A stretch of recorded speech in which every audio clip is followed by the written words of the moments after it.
नमस्कार साथियों।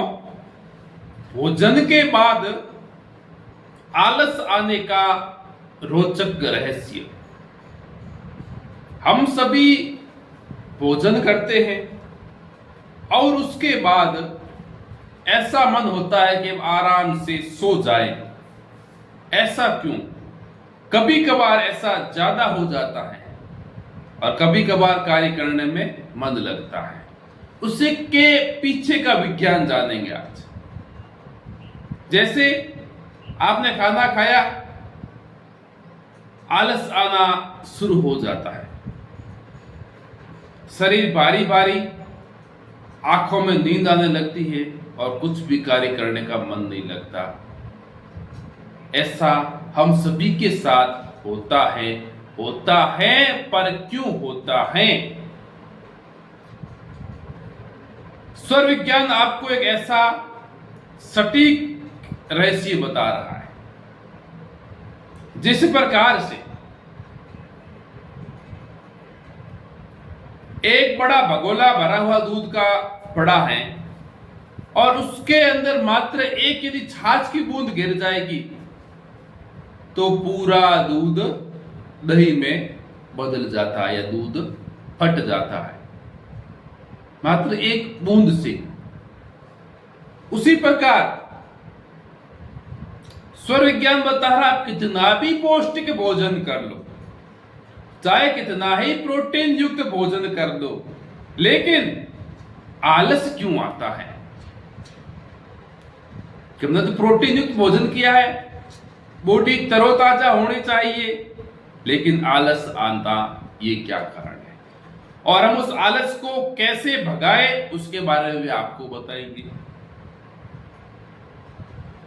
New audience है तो चैनल को लाइक शेयर कमेंट जरूर करें और एक काम जरूर करें, कमेंट में हर हर महादेव जरूर लिखें। क्यों कि महादेव का दिया हुआ ज्ञान है तो हर हर महादेव लिखना तो बहुत ही जरूरी है। अब देखो, मैंने कहा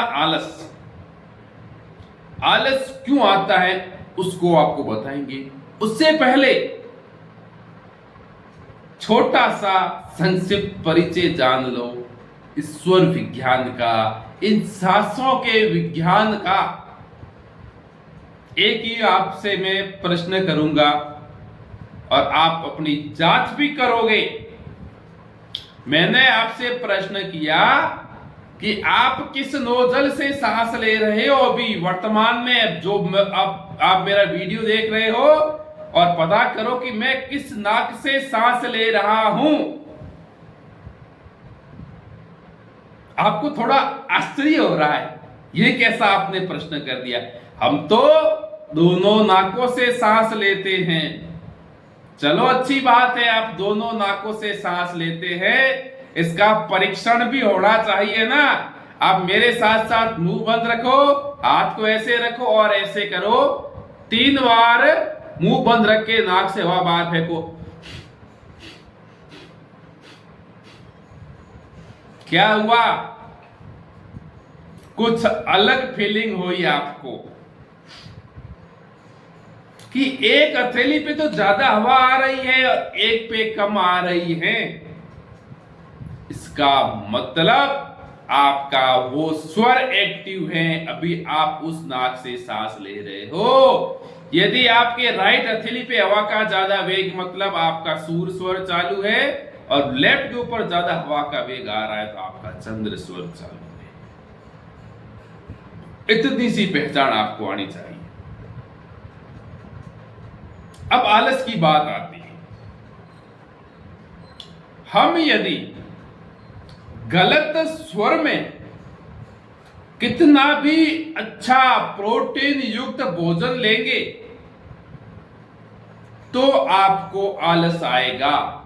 आपका शरीर निंद्रा के वेग में चला जाएगा, आपको नींद आने लगेगी, काम करने का मन नहीं लगेगा। क्यों? उसके पीछे का साइंस बता रहा। चंद्र का अर्थ होता है शांति प्रदान करना, ठहराव। यदि आप चंद्र स्वर में भोजन करोगे तो वह भोजन पेट के अंदर, थैली के अंदर एक जगह पड़ा रहेगा, आगे धीरे धीरे जाएगा। यदि कोई चीज इकट्ठी रहेगी एक जगह तो क्या आलस ही आएगा। क्योंकि हमने चंद्र स्वर में भोजन किया है, तो भोजन पेट में एक जगह पड़ा रहेगा। हम कहते हैं ना, आज तो यार खाना खाया था, एक जगह पड़ा है, आगे भी नहीं जा रहा है। ऐसा वाक्य हम बहुत सुनते हैं और कहते भी हैं। तो आपको ऐसा लगे, उस समय आपको मैं चैलेंज करता हूं, आप देख लेना कि आपका चंद्र स्वर चल रहा है। विश्वास न हो, ऐसा कभी हो तो चेक कर लेना सीधे कि चंद्र स्वर चल रहा है। और वर्तमान में सबसे बड़ी समस्या है गैस्ट्रिक, और उस गैस्ट्रिक की वजह से खूब सारे पेट संबंधी रोग होने शुरू हो गए हैं, मोटापा बढ़ने लग गया है, अनेक से रोग हैं। तो हमें चंद्र स्वर में भोजन नहीं करना चाहिए।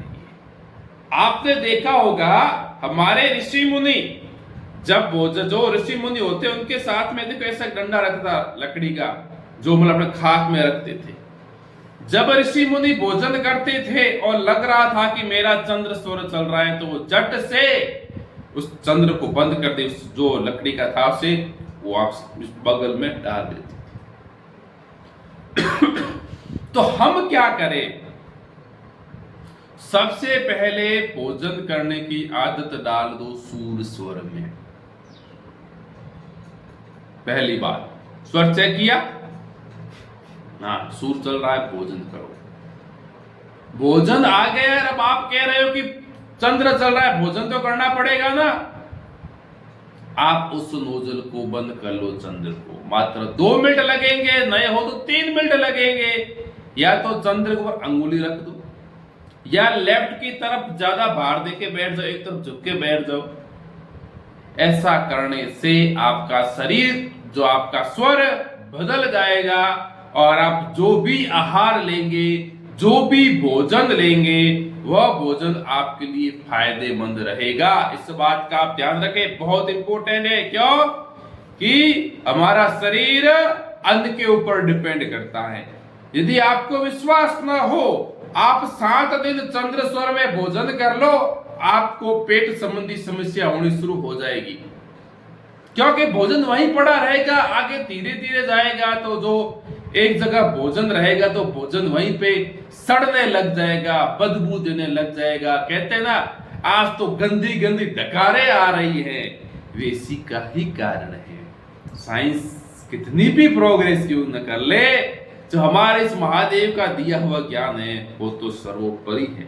इस ज्ञान को सर्व सिद्धिदायक कहा जाता है, सर्वश्रेष्ठ, सर्वदायक, सब कुछ इसके अंदर है।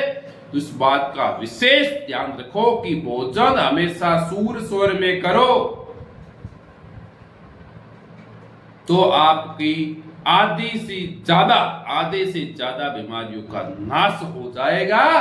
एक आदत बना लो, जहां आप भोजन करते हो वहां लिख दो कि भोजन सूर स्वर में करें। इतना एक पंक्ति लिखने से आपके घर का वातावरण, जीवन, सब कुछ बदल जाएगा। सूर में भोजन करो, एक आदत बना लो, बहुत अच्छा रहेगा। हम सभी को इसका पालन करना चाहिए। और विशेष रूप से मैं निवेदन करूंगा सभी माता पिताओं से, सभी अभिभावकों से कि अपने बच्चों को भोजन सूर स्वर में कराएं। उन्हें अभी से संस्कार देना शुरू कर दो। ये संस्कार बहुत बड़ा संस्कार है, क्योंकि आप इसका प्रयोग करो। मैं कहता हूं इसका प्रैक्टिकल करो, किसी की बात मत मानो, मेरी बात भी मत मानो, आप प्रैक्टिकल करो और अनुभव फील करो। आपको इसका रिजल्ट ऑटोमेटिक स्वयं मिल जाएगा। मैं बखान करूंगा तो वो बखान नहीं होगा, आप बखान करोगे तभी इस वीडियो की महत्ता बढ़ेगी। हाँ, ये बात सच तो है, लेकिन प्रूफ हमें करना है। इसलिए आज से सभी लोग सूर्य स्वर में भोजन करें। हर हर महादेव जरूर लिखें। प्लीज चैनल को लाइक शेयर कमेंट जरूर करें।